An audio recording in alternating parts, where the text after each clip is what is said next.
Man United women finally making progress in manager hunt and player recruitment. The 2020-21 WSL season ended more 2 months ago, and the 2021-22 WSL is only 7 weeks away, but there finally appears to be some positive news for Manchester United fans following the most difficult period in the club's short history. The announcement of Casey Stoney's resignation came out of the blue in May, but was later revealed to have followed several months of behind-the-scenes frustration over training facilities.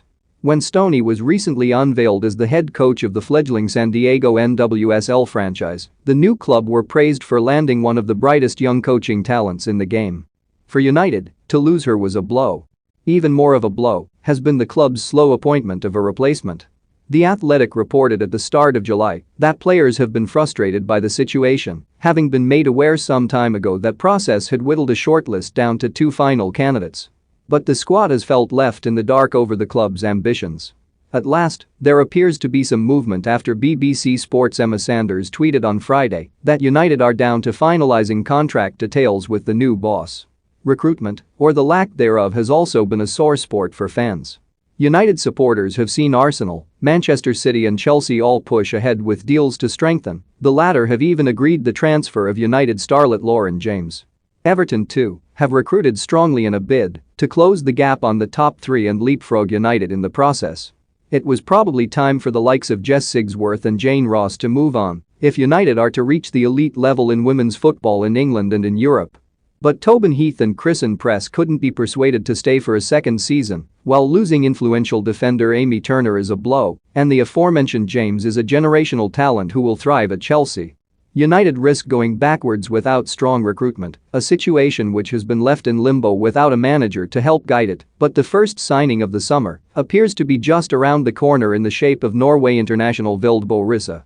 The talented midfielder, who has been at Sandviken back home this year but previously won a Swedish title with Kopparbergs Göteborg, appears to have had a registration with the Norwegian Federation updated in recent days to reflect a change of club to United.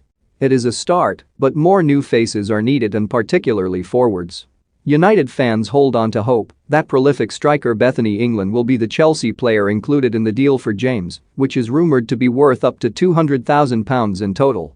England was WSL and FA Player of the Year in 2019, but has slipped out of favour in a fiercely competitive Chelsea squad.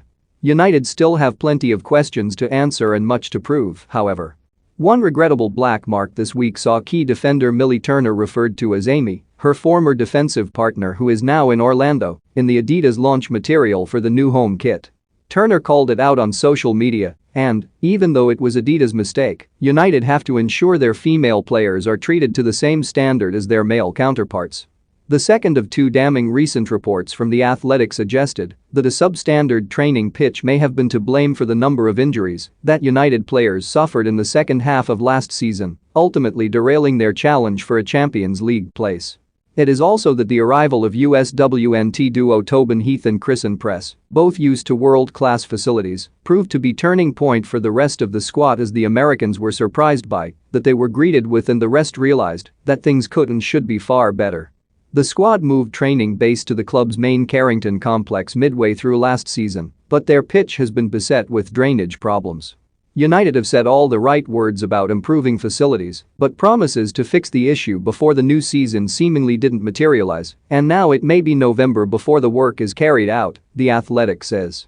Clearly, not all the problems are a quick fix, but United still have time to turn things around before the new season and make sure 2021-22 doesn't see the club go backwards after 3 consecutive successful years since they were formed.